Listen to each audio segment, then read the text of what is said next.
Good evening, and welcome to the 2024 Blueprint for Free Speech Whistleblowing Prizes. Behind many of this year's most pivotal and revealing stories, you'll find whistleblowers, individuals who risk everything to bring critical information into the public domain.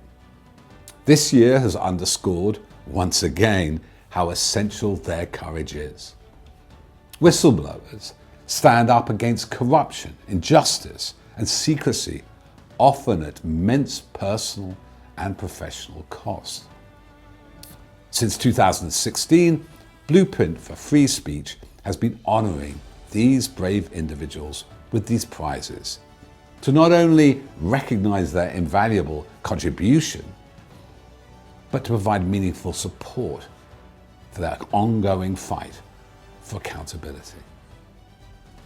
Tonight, we'll celebrate the bravery, integrity, and resilience of this year's winners, whose actions have shaped public understanding and changed the course of critical debates. Together, they will share prize money of £20,000 sterling, reflecting our collective gratitude for their service to the public good. As we honour their extraordinary commitment, let us remember that whistleblowers are often the shock troops on the front line of the battle for transparency and accountability.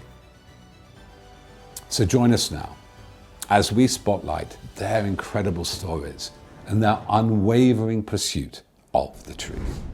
Our first award tonight recognises a group of extraordinary individuals who put public safety above all else, risking everything to expose critical failures in one of the world's largest aerospace manufacturers. John Barnett, Sam Salehpour, Roy Irvin, Joshua Dean, Sam Mohawk, Cynthia Kitchens, and Santiago Paredes have collectively uncovered the collapse of quality control at Boeing, a failure with dire consequences for aviation safety. Their revelations came after horrifying incidents in 2024, including mid-air fuselage failures and mechanical malfunctions, stemming from rushed production and systemic negligence. These whistleblowers, many of whom faced retaliation, risked careers, and even their lives to reveal the truth. Their courage has sparked congressional hearings, criminal investigations, and global conversations about how corporate accountability works in aviation. To these heroes, we owe a profound debt of gratitude, not only for their bravery, but for their commitment to the safety of millions of air travelers worldwide. Thank you for your service and for reminding us all of the critical importance of accountability and transparency.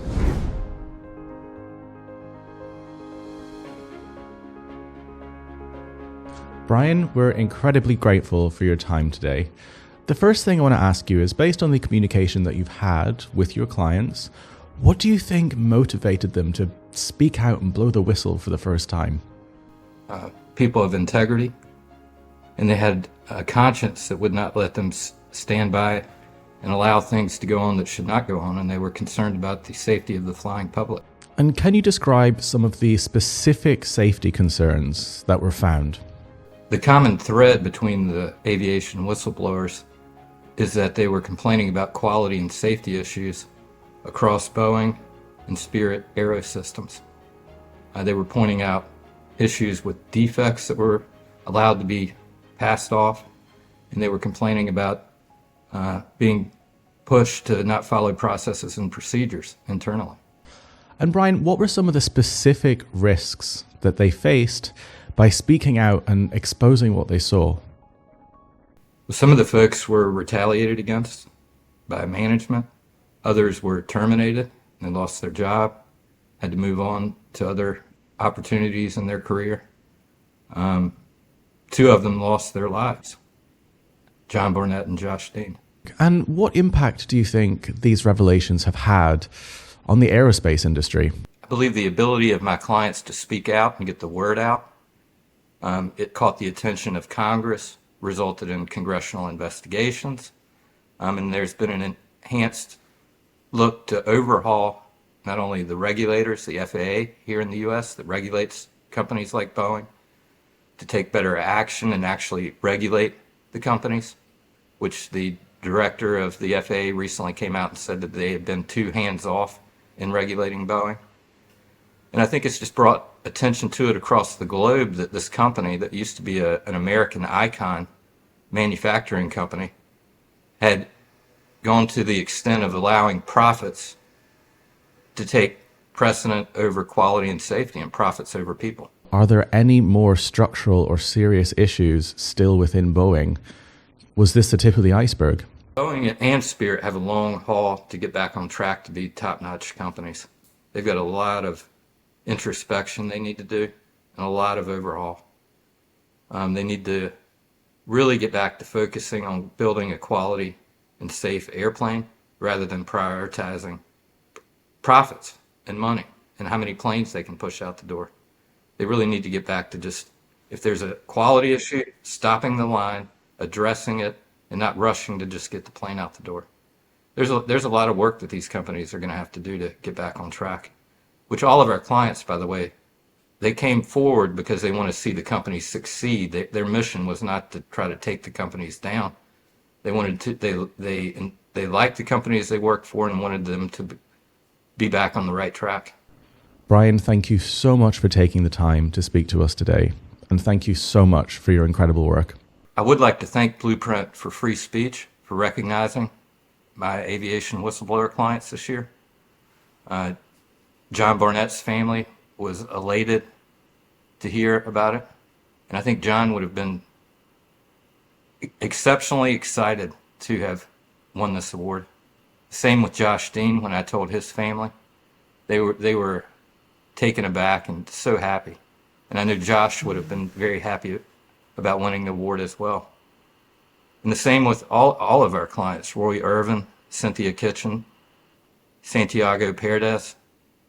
And then there are numerous others that I represent that have not been in the public and can't for one reason or another at this time. And I thank the organization for also recognizing them and the courage and the bravery that these folks have for coming forward to protect all of us, including you, me, and everyone that flies.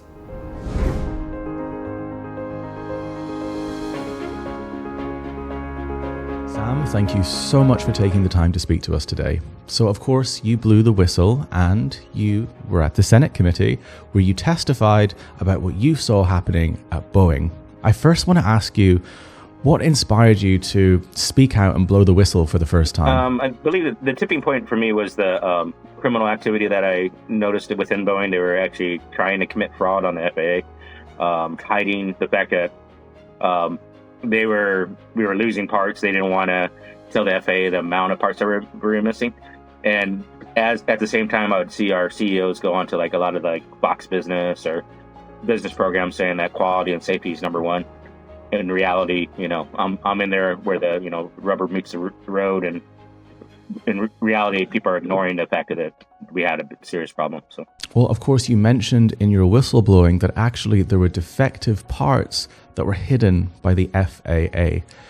What do you think that says about the internal culture of that company, when they're actively suppressing information like this?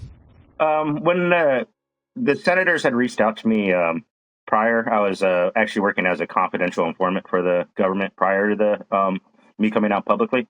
And that was, you could see Boeing actively trying to both isolate me within the company and then get me out of the company by kind of writing me up for things, and had some problems with the meetings. They stopped listening to me. So it was more of a defense tactic. It was, since there was a problem, if I was confidential, that they were saying, oh, well, they could probably fire you, not saying like, oh, we didn't know he was an informant for federal regulators. We just fired him because he was a bad worker. So it was a protection. And I knew that once my name got out there, I was offered a little bit more protection. because the regulators said my name was out there, and if something happened to me, there'll be some, it went out to the Senate. So, but when it hit the Calhoun, and Calhoun actually heard my name, I wouldn't say vindication. It's just it's kind of speaking truth to power. Here's an individual that no one is. I think everyone that surrounds him is a yes person. They just tell him what he wants to hear, please him. So when he might not know the problems within the company. So I think exposing this, put it in his face and say, no, there's a serious problem and we need to address that problem within the company. Do you think there's been a shift towards the attitude now at this company? Or does it feel, even still walking into work every day like you do, like it could be a hostile environment? I'm still working for the company and I'm still running into issues. It's such a large company that I think there's a communication issue. What we do, especially what I do, is very complicated. So someone can ask my managers, if an issue has been taken care of, and they can kind of give them a smoke screen and say, oh, we took care of this, without them, if they don't dive into the kind of the minutia of my work.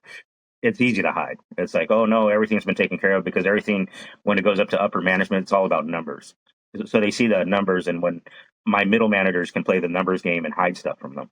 And I knew that was occurring. And so when the FAA came in here and they were removing stuff, it was just another one of those smoke screens that the middle management is trying to do, saying, oh no, we have everything handled.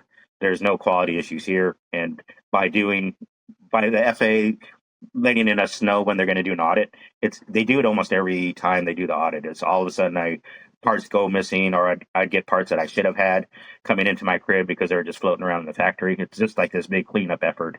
Let's make it clean for the FAA. When the FAA goes away, we just go back to business as normal. As you mentioned in your testimony as well, you said that Boeing has prioritized its production schedules over its safety. Do you think that this is an isolated incident just to Boeing, or could this be widespread to other airlines or the whole airline industry? Unfortunately, I am kind of seeing it a trend, because I do pay attention to what our major repair operations are doing out there, and it does seem like quality. It is there's a term for it. It's like a quality set, where basically almost every product you use, all this customer service we used to have, the quality has gone down almost across the board, and that seems to be trickling into the aviation industry, because at the end of the day, it's about getting those airplanes moving and in the air, and if they're not in the air, they're not making money. So unfortunately, it does seem like kind of be a bigger problem across all the aviation industry right now. Well, Sam, the Blueprint Whistleblower Awards are incredibly honored to be giving you this prize. How does it feel? I really appreciate it. I appreciate the recognition. It is tough. It's a tough road, and just knowing that there's other people out there to have my back. It's nice to hear.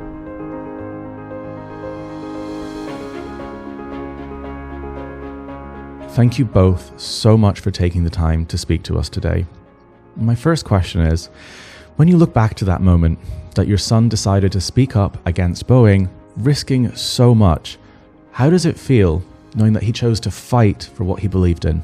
Well, I think it's a testament to his courage and his commitment to doing the right thing. Obviously, the circumstances and the toll that it took on him.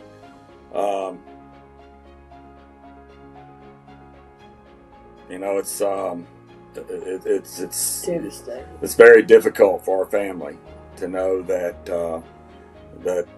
while we're proud of him, and we're proud of again the courage and the integrity and what he did to do the right thing, we're heartbroken that it took a toll on him that it did. I completely understand.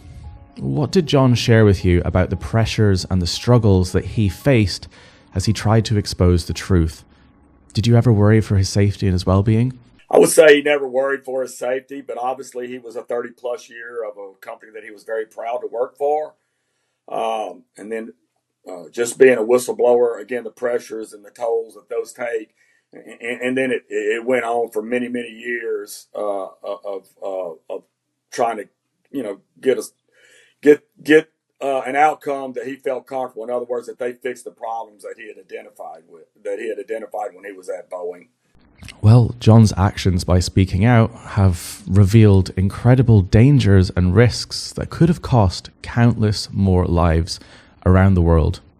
As a mother, How does it feel to see his decision that he chose to make, despite the terrible cost to himself? How does it feel that he took a stand that could have saved countless other lives? Well, like Mike said, I'm very proud of him.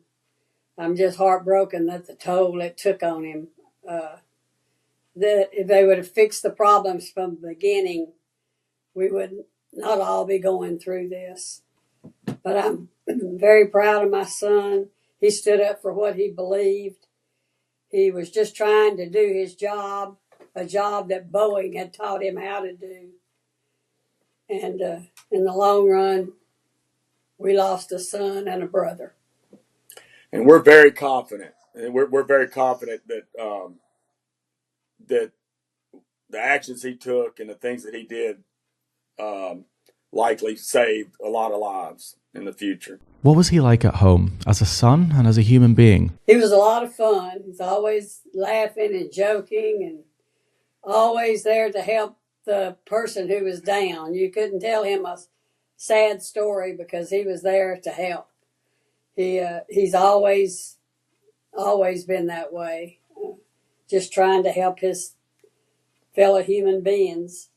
But he was a great brother. He was a good friend to he was a great uncle. All his nephews and nieces loved him. He was just, was a normal guy. Had a lot of hobbies, always stayed busy doing something. But just the nicest person you ever want to meet. Well, your son is seen as a hero, a whistleblower, a protector of passengers, basically. How do you think he would want the world to remember him? I think he'd want the world to remember him that he was trying to do the right thing. That's all he ever tried to do was the right thing. I think, he is, a hero and stood up for the things that he believed in. But he didn't have to be a hero. He could have just been a really good worker, a good mentor to a really good company. So again, that's the hard part for us, that he didn't have to be a hero. He could have just been the person that he was, working for 30 plus years at Boeing. Thank you both so much for answering all of my questions, and I really appreciate your honesty and everything you've said in this interview. And thank you so much for working with Blueprint Whistleblower Prizes. I wish you all the best in the world. Yeah, we're proud. Again, we're grateful for the award and the role that it plays in promoting transparency and holding companies accountable. Whistleblowers aren't protected very well. And if it weren't for recognition that he's receiving today, it would make it more difficult for him. So we appreciate the spotlight and the recognition that he's receiving for, what he did and what he stood up for. It makes us feel better also to know that other people care.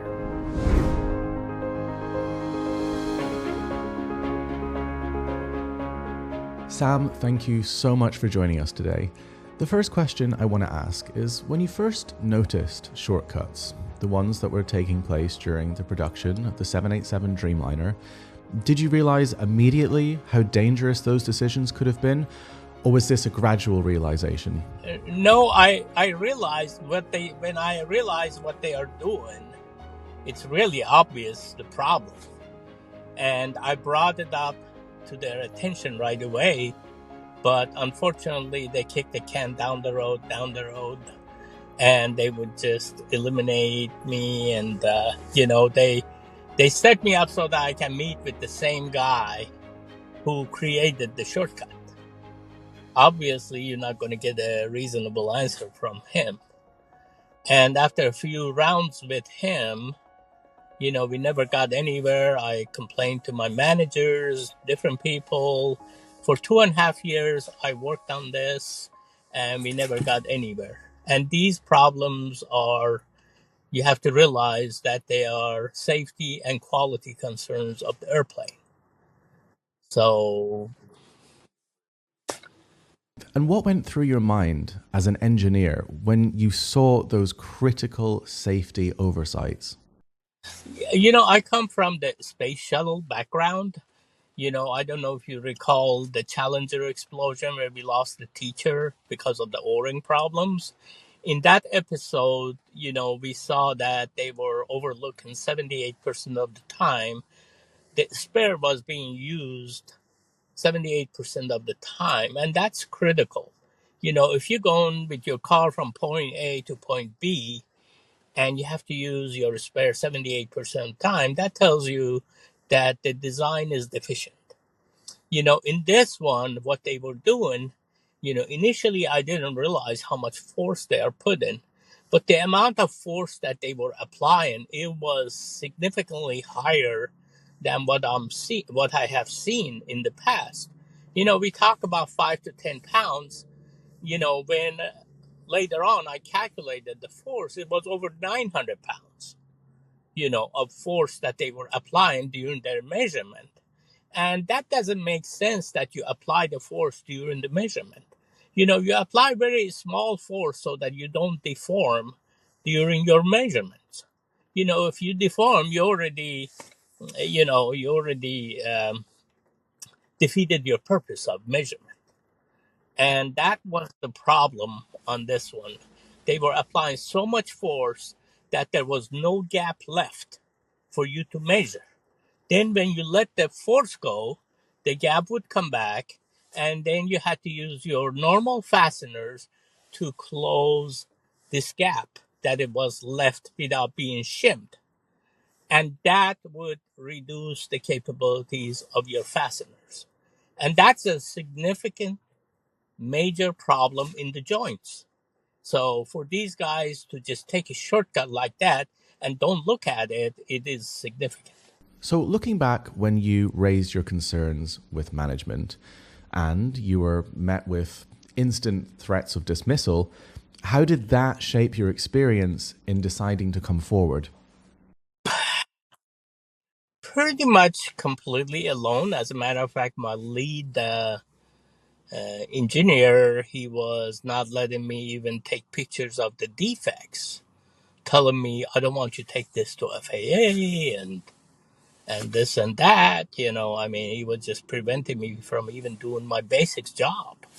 I can't, picture is 1,000 word, and for me, for us to, let's say if we have a defect, part of that uh, action items is take some pictures so that everybody knows what you're talking about and everything else. And he was not even letting me to take the pictures. And like I said, the management ever since then have been trying to prevent me from attending meetings, so that I don't get the information that whatever the deficiencies are. Apparently, there's a lot more, skeleton in the closet that I was thinking about, but, all I can say is the management have been pretty much on the defensive, and I have felt pretty much lonely all along. There are some people support you, but not that many.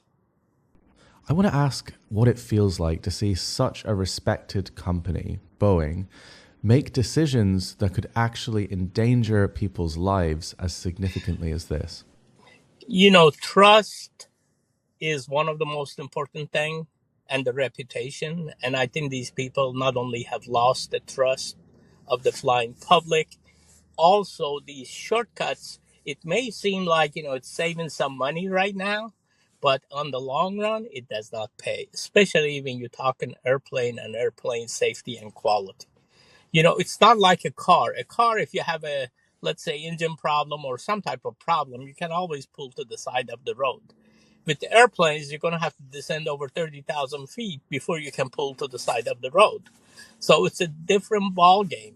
And it's very, very critical that every aspect of safety and quality is exercised to the highest level to make sure that if there is a little short, problem here and there, all other systems can handle that problem. When you take a shortcut on this system and you take a shortcut in another system and you take a shortcut in another system, sometimes all these little problems gang up on you and then say, we've had enough of your shortcuts and we're going to get together and have a big bang party. And that's what happens when you have big accidents. Thank you so much, Sam, for your honesty and your integrity. No problem. Thank you very much for giving me the opportunity. But Herold exposed shocking corruption in Germany's cancer treatment industry, where mandatory health insurance generates billions for pharmaceutical and pharmacy conglomerates. Herold refused to participate in an ethical system where oncologists were paid kickbacks by pharmacists to secure lucrative chemotherapy contracts. By bringing this corruption to light, Herold revealed how inflated drug prices and unethical practices directly harm patients and drive up health insurance costs for millions. His bravery in challenging powerful interests has cost him personally. But his stand against this cancer cartel is a powerful example of integrity in healthcare. So Robert Herold, thank you for shining a light on injustice and fighting for a more ethical healthcare system. So first off, what prompted you to come forward about the misuse of chemotherapy drugs in Germany? Yes. The initial motivation was because the insurance system in Germany has to pay lots of euros for treating our patients in a good way.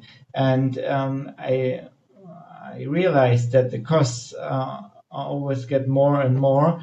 And so I think that the insurance system is collapsing sometimes because the costs are exploding. And that was the reason for me to see if there's a chance to give everyone the chance to get a good treatment. And I think it's not our profession as pharmacists to deal with medicine. It's our profession to prepare medicine, but not to deal with it and not talking about prices or something else. And that was my motivation to do this. And since 2008, I intend this actions and spoke with insurance companies and so on. And how can the public be made more aware of the issues that you've just described? Is it greater accountability? What should be done? I don't know. I think the patients and the rest of the public has no chance to influence this system. The only one who has a chance to influence this and make it more ethical is the pharmacists and the politicians. I think if politicians are aware that something could happen there, is that they have to put their attention to the pricing system of the medicines. I think this is the only chance to change something. Thank you so much for sharing your story with me, and congratulations on this award. Thank you very much. Thanks, Colin. Yeah. Dorothy Mamush's story is one of extraordinary bravery. As a forensic investigator at South Africa's power utility Eskom, she uncovered billions of rand lost to fraud through inflated invoices and ghost suppliers. Her findings exposed entrenched corruption, but they also made her a target for retaliation. Dorothy endured harassment, wrongful arrest, suspension, and even a chilling death threat from a hard-hit man. Despite these terrifying circumstances, she continued to stand firm, reporting criminal syndicates and fighting for justice. So Dorothy, your courage in the face of such relentless threats is an inspiration to us all. Thank you for standing strong against corruption. Dorothy, you worked as a forensic investigator at South Africa's power utility Eskom, where you uncovered corruption worth billions of rands. Can you tell us who was behind it? Yes, I worked at Eskom, South Africa's power utility, as a forensic investigation manager, leading a team of senior forensic advisors. With my team, we did uncover a lot of corruption that was taking place at the power utility. A lot of the corruption involved supply chain irregularities, where there was collusion between suppliers and Eskom employees. Last year, things got a lot worse. You received a call from a hitman. Tell us about that. Yes, that is correct. Last year, I did get a call from a hitman. It was a very traumatic experience because in the 20 years that I've been in industry, I've never been threatened in the manner that I was threatened last year. I got called by the hitman. He indicated that my boss from Eskom and service providers had colluded to have me assassinated. According to the hitman, he had been paid a certain amount of money. I think he was offered 400,000 rands to have me assassinated, and he was to do that as soon as possible. What then happened is the hitman said to me, if I was to give him more than what he was offered, he would then in turn go and assassinate the people that had hired him.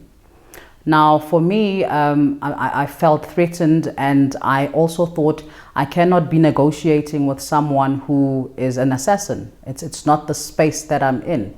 And given the previous threats that I had received in the organization, I did actually take this information quite seriously. The reason I believed this hitman is because he gave me instances of places that I was at. He gave me descriptions of vehicles that I drive. He gave me my address, and for me, I really felt that this was a serious hit. There's been a lack of progress by Eskom and the police in investigating the attempted hit on your life. How does that make you feel? Do you feel abandoned by the government? Yes, there's not been sufficient progress. I would have expected better. I do have a sense of having been let down by the system. And I base my statement on the fact that there hasn't been proper closure. The matters are still pending investigation. And I would believe that law enforcement and Eskom should have considered the fact that I was being threatened and nearly lost my life for doing work that is in the public interest and in protecting the financial interest of Eskom. But here I was fighting this battle on my own. So I definitely do feel that I have been let down. What impact has all of this had on your life? It has had a major impact on my life in that when I was going through all of this, I did suffer a bit of depression. I had anxiety attacks. I was looking forward to completing, sorry.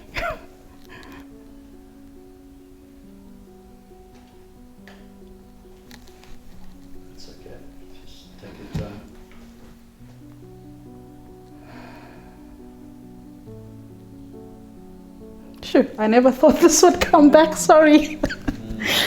Just take it time. Okay. Yes, I was suffering anxiety attacks. It had a negative impact in that I was looking forward to completing my master's.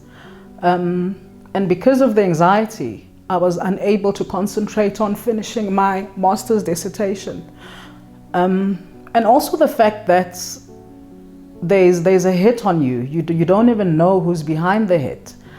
So you're forever having to look behind your back. You are suspecting everyone that's around you of being involved. So it had a very negative psychological and emotional impact to myself, as well as to those who are around me. Because friends, family, I can tell you for a fact, even my mom, who's in her 80s, was anxious about the whole situation. So it did definitely have a negative emotional and psychological impact on me. What does winning this prize mean to you? Phew, winning this prize to me it's offering hope. It's to say at least someone out there has recognized my efforts.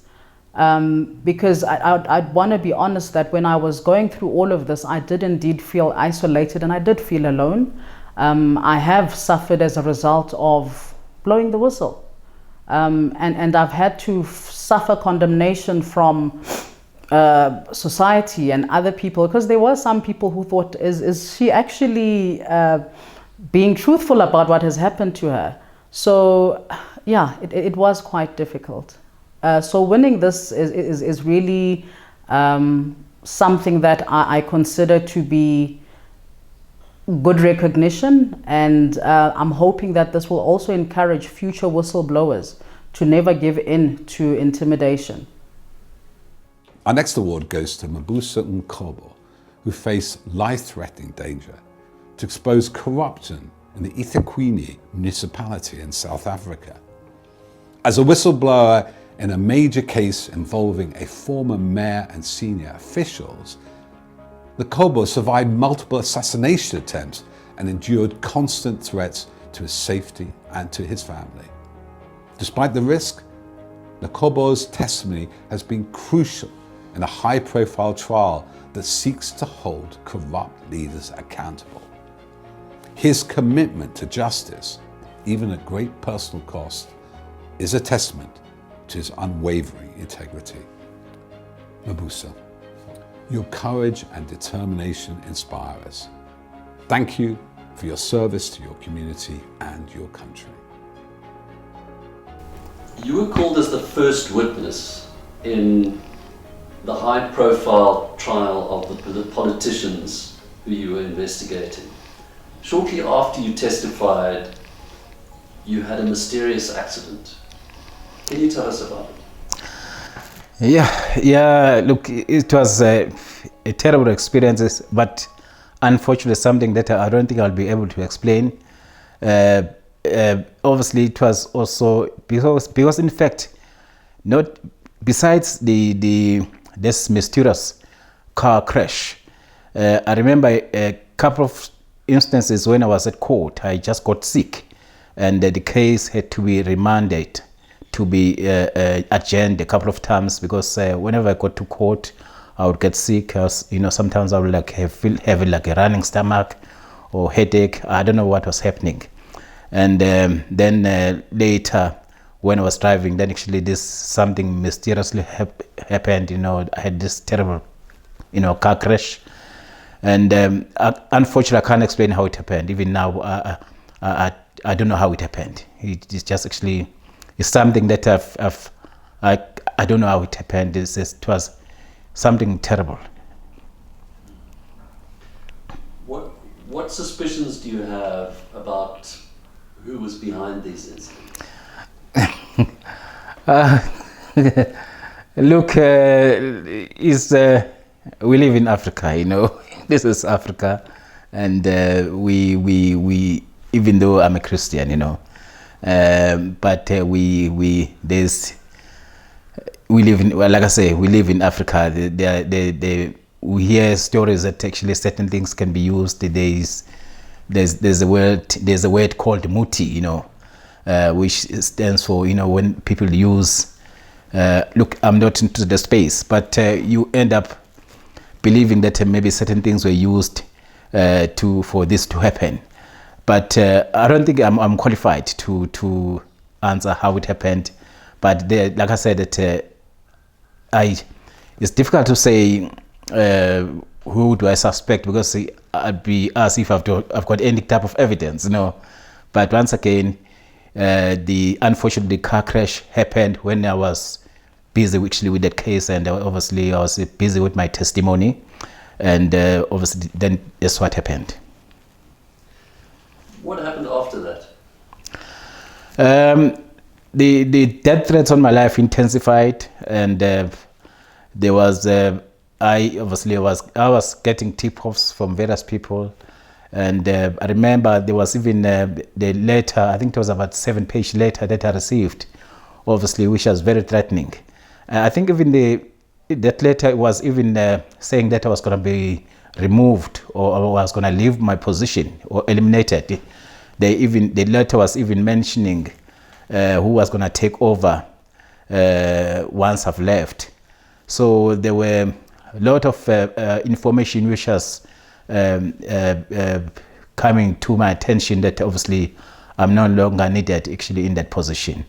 And I think obviously also, I think those people who were behind that also made sure that my family was got that information, because my family ended up convening the meeting. That's when actually I was told that I rather leave this job and I won't, at least they'll be almost certain that I won't die if I'm at home and stop doing what I'm doing.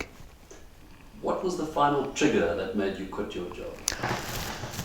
Yeah, I think the meeting that I've just referred to, when actually when I saw my brother actually was older than me, crying, saying that once again is my brother. When I saw my brother crying, saying that we are in the position that where we can lose you at any point, can't you see that you're gonna die? So that when you see you're going to work, but your family are in that situation, then I thought it will be much better for me to just quit the job, and as long as I'm safe, to try to save my life. That's what I did. Do you regret blowing the whistle on corruption? Not at all. Corruption is a sickness. Corruption is a crime. Corruption deprive, not only people. I'm talking about the poorest of the poor, of the services that they are supposed to get when the money gets channeled to the pockets of those who are in the positions of power.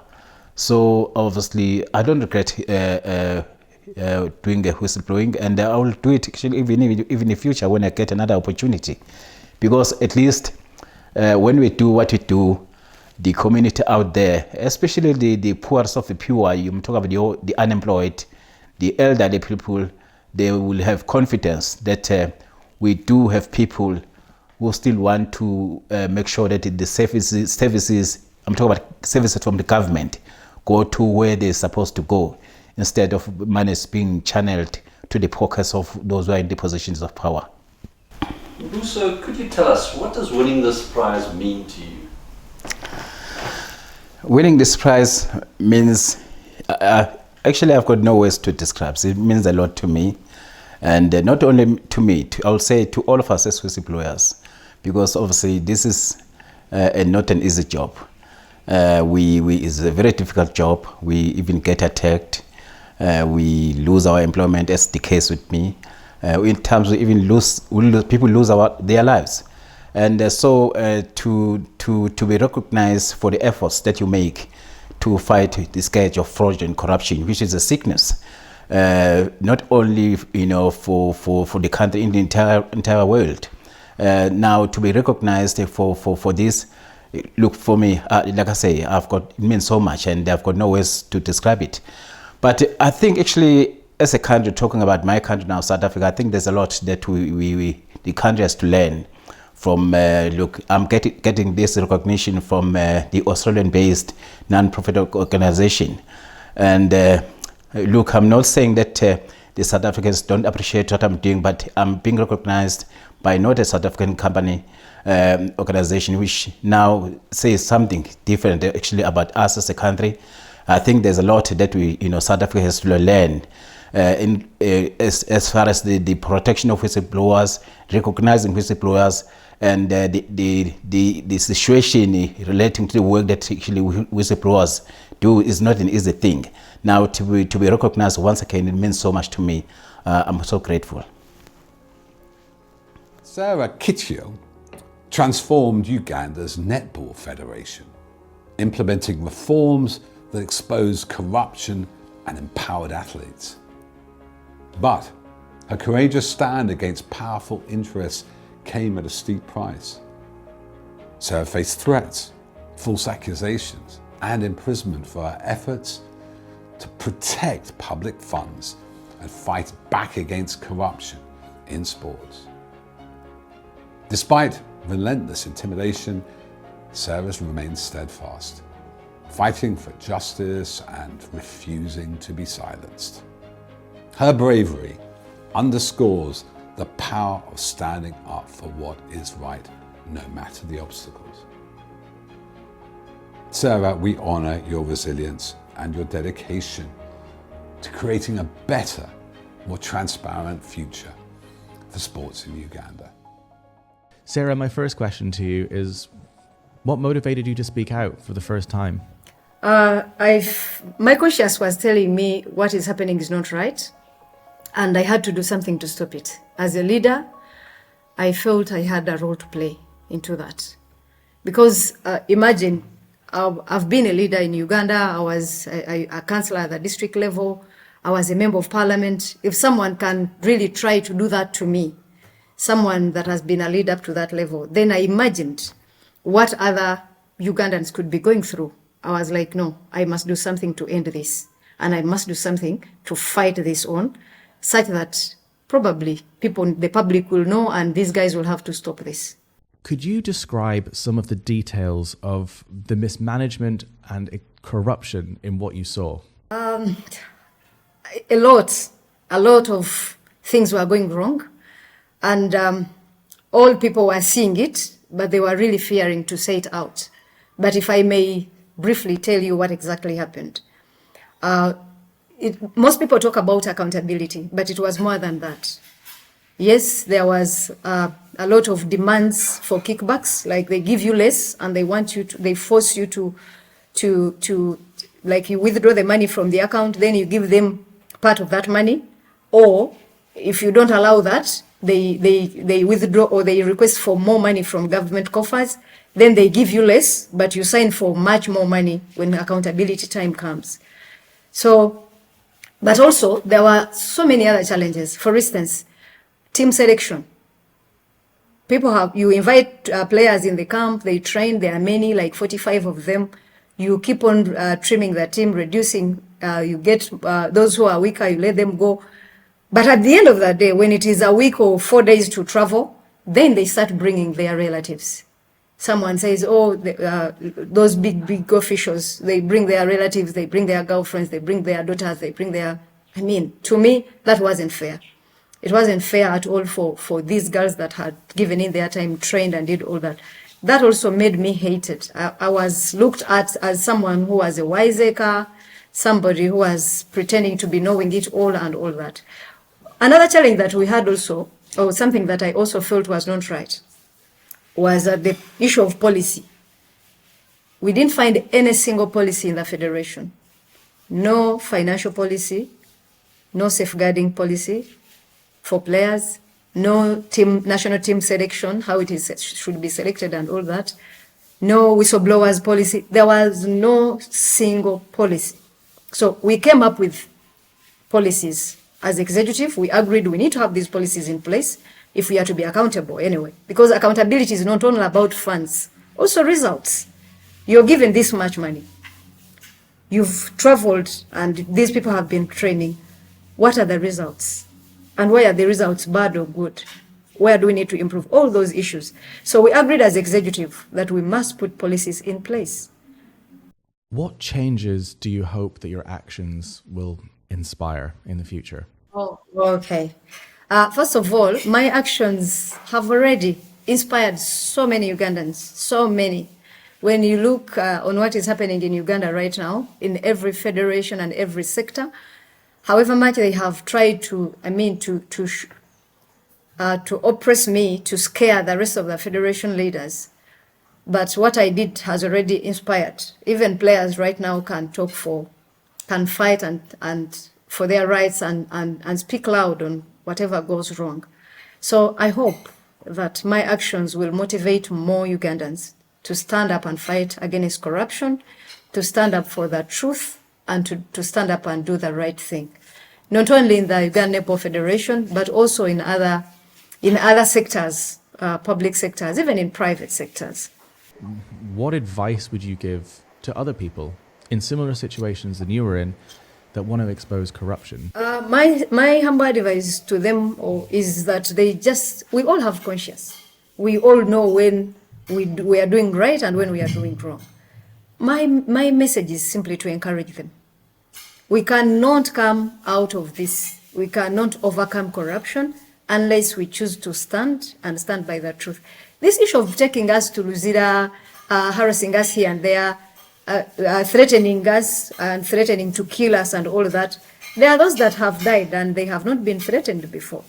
So some of us, we have been threatened and God has protected us. They threatened to kill our children and harm our family members. God has provided and they are still safe even when they have threatened to kill them. So people will do all sorts of funny and cruel stuff, but above everyone and above everything, there is God. God has a good plan for us. Let us just stand for the truth. Let us be bold. Let us stand. And one thing I've learned from this is that for sure, as much as you fight, God will fight for you instead. Even when some government officials are fighting you, when they are taking you to jail, when they are taking you to court, I know going to court every now and then, it is really stressing, it is expensive, it is bad. Having your face when you go into Google and your pictures and photos are there as you're treated as a corrupt person, it hurts. It is really, really hurting. So bad, even beyond me as a person. But my entire family, my children, my parents, my friends, and everything, it hurts so bad. But the good news is that when you fight the way I've fought, and at the end of the day, there are other people from different parts of the world, even outside the continent, even within the continent, even within the country, and they can recognize you and see you as a hero, it is well deserving. Like sometimes I walk on streets of Kampala, and people even give me money. There's a time I was moving, I was with my colleagues, and somebody stopped me. I was like, "Are you the president of Nepal?" Oh my God, I didn't know I would meet you. You woman, you're so strong. We love you. Thank you so much. We love what you're doing and all that. And the guy gave me money. The issue was not money, because that money was not even much, but the gesture. So when we see institutions like Blueprint recognizing me, to me, that is worth more worth than even billions of money. That encourages me, that restores my heart, that heals my pain. It is too good. It motivates me, and believe me, it is going to motivate millions, very many millions of Ugandans. Sarah, thank you so much. It's been incredible speaking to you and listening to your words of courage and bravery. And the Blueprint Whistleblower Prizes are incredibly honored to award you with this prize today. Thank you so much. Thank you so much. Thank you. Ravo Ramosomanyana risked everything to expose corruption in Madagascar's healthcare procurement system, revealing how funds meant to improve hospitals were siphoned off through fraudulent contracts. His whistleblowing led to retaliation, including criminal charges, a suspended jail sentence, and immense personal sacrifice. Despite these challenges, Ravo remained committed to fighting corruption and advocating for a more transparent healthcare system in Madagascar. His courage has inspired investigative journalism and international support for whistleblowers in Madagascar. What motivated you to speak out for the first time? On m'a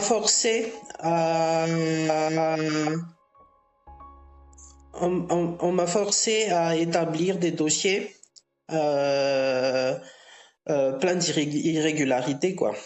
On m'a forcé à faire des choses pas légales au niveau de la loi. Et suite à ça, j'ai du tac au tac, c'était en 12 novembre en 2019. J'ai remis ma démission à mon supérieur.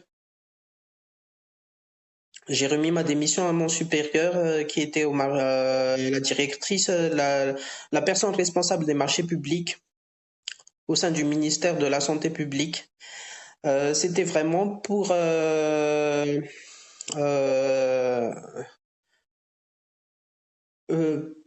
pour faire bouger les choses, quoi, parce que je savais que si on me demandait au conseil de discipline pourquoi vous avez posé votre démission, je pouvais expliquer, je pouvais dénoncer ce qui n'allait pas dans la façon dont on travaillait au ministère. Mais cette démission a été refusée. Et puis, après, j'ai continué mon travail en général. Mais j'ai aussi demandé une affectation dans une autre direction. Et c'est l'actuel ministre de la Santé qui était encore directeur à l'époque, directeur à la Direction générale des fournitures de soins, dont je lui ai exposé le cas, qui avait signé ma mutation. Et la Direction des relations humaines a accepté cette mutation, mais je n'ai pas pris le poste parce que on n'avait pas soulevé les cas des irrégularités. Et vraiment, je n'étais plus allé au ministère. Et il y avait une occasion. L'occasion, c'était vraiment la maladie, quoi. Quand j'étais à l'hôpital, pour poster ça sur les réseaux sociaux. Parce que on ne m'écoutait pas. Là où je passais, j'étais au ministère des Finances publiques. J'étais à la Commission nationale des marchés publics. Mais on ne m'avait pas écouté. Et c'est seulement sur un coup de tête comme ça que j'ai mis les irrégularités sur les réseaux sociaux. Merci à vous et à toute l'équipe de Blueprint for Free Speech et à l'équipe j'ai oublié pour Kaolan, l'équipe de télévision. Merci beaucoup pour cette interview. For over a decade, Sarika Lakrajnaido fought to expose widespread corruption in Johannesburg's municipal government. Her efforts led to investigations into billions of rand in suspicious contracts, but also subjected her to years of retaliation, intimidation, and threats to her life. Despite losing her job and enduring significant personal hardship, Sarika's persistence has brought critical attention to corruption in South Africa's public institutions. Her story is a reminder that the fight for justice is not without sacrifice. So Sarika, we thank you for your courage and your unwavering commitment to the truth. What action did the municipality take to protect you? The City of Johannesburg Metropolitan Municipality took absolutely no action to protect me. But the mayor at the time was caring and concerned about my security. He instructed the member of the mayoral committee to write to the provincial police commissioner, who then instructed 5 units of the police services to produce a security threat analysis, which they did. I was given security from February until July, and when the mayor passed, this security was withdrawn by the accounting officer at the City of Johannesburg. At this moment, I am still under the security threat analysis, but I do not have security services at my disposal. What pushback did you experience from the city and from your colleagues after you blew the whistle? I experienced pushbacks from my colleagues and from the municipality itself, where after 15 years, 5 months and 15 days, I was alienated, and my colleagues were instructed not to communicate with me. I was placed under investigation, and I was suspended by a person who had no authority to suspend me.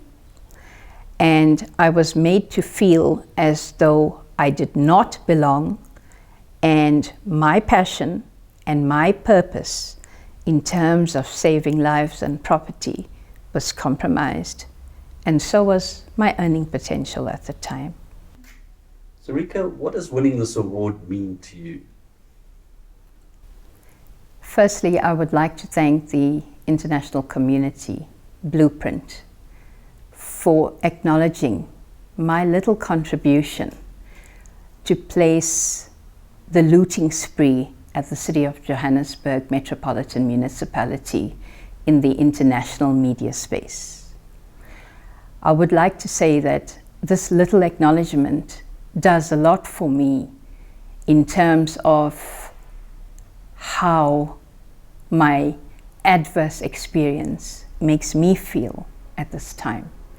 So thank you so very much for acknowledging my contribution. Scott Smith has dedicated himself to the people of East Palestine, Ohio, following the Norfolk Southern train derailment that released toxic chemicals into the environment. Using his expertise, he conducted independent environmental testing to expose contamination that government agencies were denying.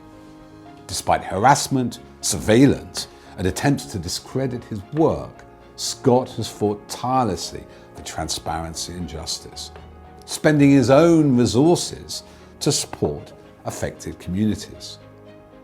His commitment to truth is a powerful example of how one individual can make a difference. Scott, we honor your selflessness and your dedication to helping those in need. Scott, thank you so much for joining us today. So my first question is, what was your reaction when you learned that the EPA had knowingly withheld data about dangerous levels of toxins? Did it confirm suspicions you already had? When I learned that the EPA knowingly withheld data, I was not surprised at all, and it confirmed all my suspicion of everything that they were doing in East Palestine, Ohio after the train derailment. So you've worked on over 75 chemical spills. What was it about East Palestine that stood out as uniquely catastrophic? I've now been working in over 75 disasters, starting with my own in 2006, which was a flood disaster that wiped the company I owned out. So over 18 years, over 75 disasters. The East Palestine train derailment disaster stands out because it's like all other 70 plus disasters I've been in, and here's why. Because of the mixtures of chemicals. Most of these disasters, like starting with my own in 2006, was oil and minor chemicals, only a handful of chemicals. So in East Palestine, you had oil chemicals, you had phosgene gas, you had products of incomplete combustion, dioxins, you had polycyclic aromatic hydrocarbons, and we could go on and on and on. So the bottom line is East Palestine stands out because it was like over 70 disasters all in one, and that subjected the community to an inordinate amount of exposure from mixtures of chemicals that was unprecedented. Not even our veterans have faced so many chemicals with all the burn pits, like from Iraq and Afghanistan, and we know what the veterans went through with their exposures. What are some of the heartbreaking stories that you've heard from residents of that community, and how has that influenced your work? Yeah, there's one of them, and it's a little bit tough to talk about. The first person that I went there, her name's Courtney Miller. She lost her life earlier this summer, and she is the one that reached out to me on social media and asked me to go there. And she had a lot of health issues, a lot of chemical exposure. So, and I've gotten to know the community well, and I've seen just male breast cancer, and throughout the community, these chemicals affecting little kids, bleeding, bloody noses, respiratory issues that people have never had. And it is, what drives me is how these people are just dismissed, basically blaming them for their health conditions when they didn't have any of these health conditions prior to the derailment and intentional explosion of the rail cars. Well, thank you so much for joining us today. And how does it feel to be awarded with the Blueprint Whistleblower Prize? Well, I know when Leslie Pacey called me about that, it's actually quite emotional because, it's a tough thing to do this. And I can tell you, to have your own federal government in the EPA coordinate with public relations firms, with class action attorneys, and start a smear and defamation campaign against you, and to have people set up anonymous trolls, even the strongest human being, it absolutely has an effect, and it's not easy. That's why I say having the resources of the Government Accountability Project have gotten me through this, and for me, I'm just humbled and honored to have the award, and if I can use this in any way to get more people to speak up, to defend free speech, to defend whistleblowers, that's all I want. Is I want more and more people to come together for the truth and free speech, and expose all this corruption, and fix this on behalf of all communities and all residents and all citizens in the U.S. So our heartfelt congratulations to all these years' incredible winners of the Blueprint Whistleblowing Prizes. The Boeing Whistleblowers, Robert Herold, Dorothy Mamushi, Mabusa Nkobo, Sarah Kitio, Ravo Ramaswamyana, Sarika Lakraj Naido, Vivian Mwanike, and Scott Smith. Their courage and dedication has brought critical issues to light and inspired us all. As always, we can only hope to scratch the surface of their remarkable stories in a program like this. But if you want to learn more about their journeys and contributions to whistleblowing, please visit the Blueprint for Free Speech website. Whistleblowers like those we've celebrated tonight are shining examples of integrity and bravery. But they exist in every corner of society, in schools, hospitals, financial institutions, public services, and beyond. They risk so much to share vital truths with the world, often with little protection. So supporting whistleblowers and advocating for stronger legal safeguards is crucial. Progress is being made, but change is slow and requires the voices of everyone who values accountability and transparency. So thank you so much for joining us tonight to honor these extraordinary individuals. We'll be back next year to celebrate the whistleblowers behind 2024's most important revelations. Who knows what challenges and triumphs the next year will bring. Good night.